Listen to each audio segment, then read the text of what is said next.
Hello, my dear students. I welcome you all on Dr. Reena's Physiology. So let's have a crisp MCQ today, right? So the MCQ that we'll be covering today will be on action potential. You know, one of the very favorite topic of all the exams, one of the basic physiology which we must know. Now, this is the link of my Telegram group, that is Physiology Success, Synapse Physiology Success, so that whatever MCQs I am preparing, and I'm going to provide the notes of these in the form of PDF on this group. So if you want to avail the benefit, you can just log on to this Telegram link so that you can get the notes for it. Okay, now moving on. The MCQ says, or it is related to an image based question, boys and girls. You can see over here. Yeah. Which of the following is primarily responsible for the changes between D to E? Okay, between D to E, this one.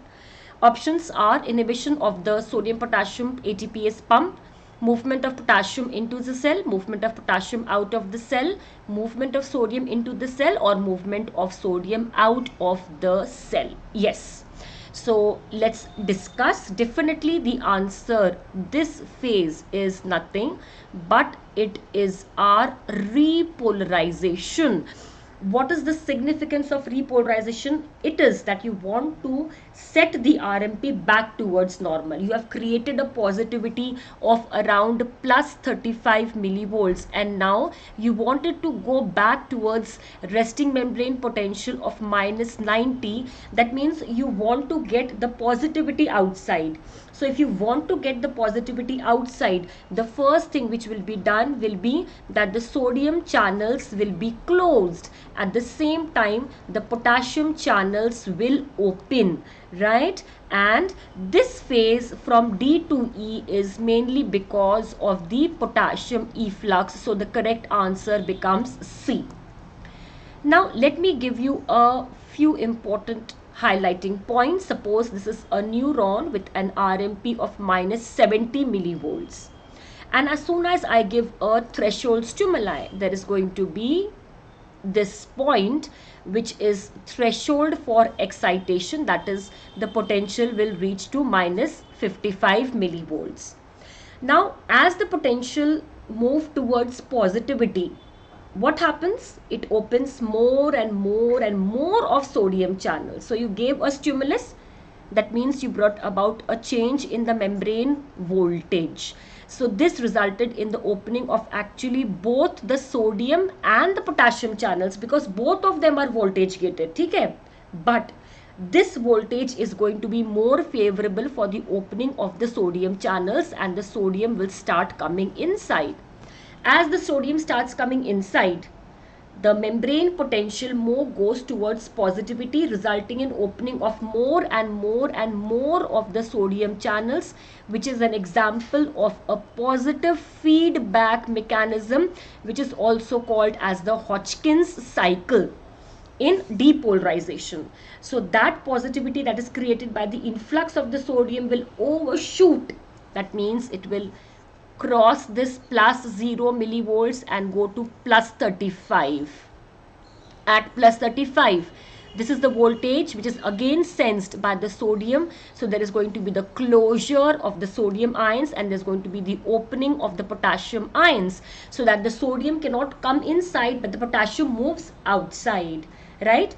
A small amount of this more negativity, which we also called as after hyperpolarization, right? We called it as after hyperpolarization. This where the RMP becomes more negative. So this after hyperpolarization is because of the continued slow efflux of the potassium ions. You know that the potassium channels, they are slow to open, they are slow to close.